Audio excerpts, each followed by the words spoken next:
ജീവിതം മുഴുവൻ നീ പയപ്പിച്ചോട്ട് തീരുന്ന എനിക്ക് തോന്നുന്നു. ഒരു കുടം വെള്ളം കിട്ടണമെങ്കിൽ ഒരു ദിവസം വേണം. നിങ്ങളുടെ നാട്ടിൽ എങ്ങനെയാ മോളെ? മുറ്റത്ത് കിണറുണ്ട്. മോട്ടറില്ലേ? അങ്ങനൊന്നുമില്ല. ശോഭ കണ്ടില്ലല്ലോ, എവിടെ പോയതാ? ചേച്ചി വീട്ടിൽ തന്നെ ഉണ്ട്. നല്ല സുഖമില്ല. നിന്നെ നിന്നെ കൊണ്ട് പെങ്കൊച്ചിനെ വീട്ടുജോലിക്ക് കിട്ടിയ ആർക്കും തോന്നും ഒന്ന് അസുഖമായിട്ട് കിടക്കാൻ. കുഞ്ഞിന് എന്തോ ഉണ്ട് പഠിത്തമൊക്കെ? കോളേജിൽ പോയിട്ടുണ്ട്. പിന്നെ എന്തിന്റെ സുഖേട്ടനെ ഈ നരകുഴി കിടന്ന് കഷ്ടപ്പെടുന്നത്? വല്ല സർക്കാർ ഓഫീസിലും ജോലിക്ക് പോയിക്കൂടെ? കേറി കേൾക്കാറ് ഇളവും ഇത്തിരി കഞ്ഞിയും തന്നെന്ന് വെച്ച് അടുക്കളപ്പണിക്ക് നിൽക്കുന്ന ഗതിയാറുണ്ടെന്ന് കുഞ്ഞിന്റെ ഈ മുഖം കണ്ടിട്ട് എനിക്ക് തോന്നുന്നില്ല. എന്റെ കൂടെ വരുന്നോ?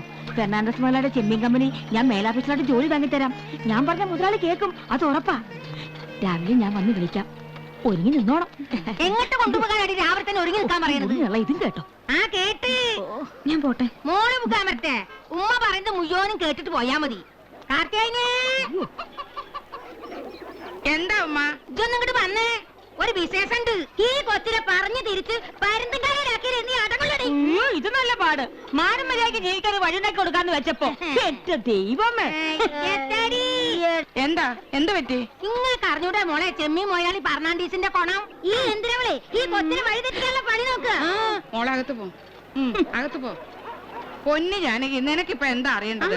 ഇനിയിപ്പോ എന്താ അറിയാൻ? ലോകം മുഴുവൻ അറിഞ്ഞല്ലോ. എന്നിട്ട് ഞാൻ അറിയില്ലല്ലോടി. നീ ഒന്ന് പറഞ്ഞേ, ഞാനൊന്ന് കേക്കട്ടെ. കിളി പോലൊരു പെൺകൊച്ചിനെ വീട്ടിൽ കയറ്റി പാർപ്പിച്ചിരിക്കുന്നത് എന്തിനാണെന്ന് എല്ലാവരുടെയും ചോദ്യം. നീ എന്താ ചോദിക്കാൻ ഇത്രയും താമസിച്ചത്? എന്റെ മോനെ കൊണ്ട് കെട്ടിക്കാൻ എന്നൊക്കെ പറയും. ഒടുവിൽ വയറ്റുണ്ടായി കഴിയുമ്പോ കായലിൽ പൊങ്ങരുത്. അല്ല, തന്തയില്ലാത്ത കൊച്ചിനെ പ്രസവിച്ചത് ആരാ? നീയാ? ഞാനോ? ഒരു പട്ടോളെ.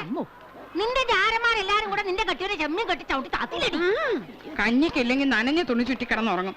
അതാ ഞാൻ എന്റെ മക്കളെ പഠിപ്പിച്ചിരിക്കുന്നത്. അല്ലാതെ ഞങ്ങൾ ആരും മാനം വിട്ടിട്ടില്ല. ഈ കോളനിയിൽ ആരും. നീ ഒഴികെ. മതി കാർത്തേനെ, ഇനി അധികം വായിക്കണ്ട. ബാക്കി ഞമ്മള് വായിക്കാം. വേണ്ടുമ്മ, ഇവള് നന്നാവത്തില്ല.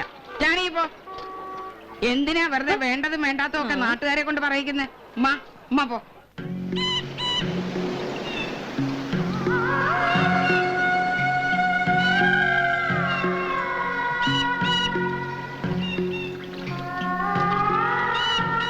നീ എന്നു മുതലാ ഇങ്ങനെയൊക്കെ ചിന്തിക്കാൻ തുടങ്ങിയേ? എനിക്കറിയില്ല.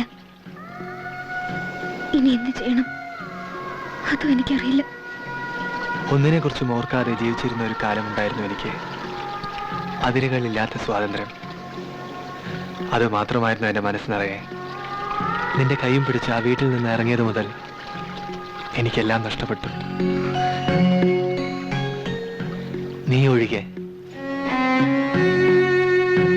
നീ നിന്റെ ജീവിതത്തിൽ ഒരിക്കലും എന്നെ ഒഴിവാക്കി നീ ചിന്തിക്കരുത്, പ്ലീസ്.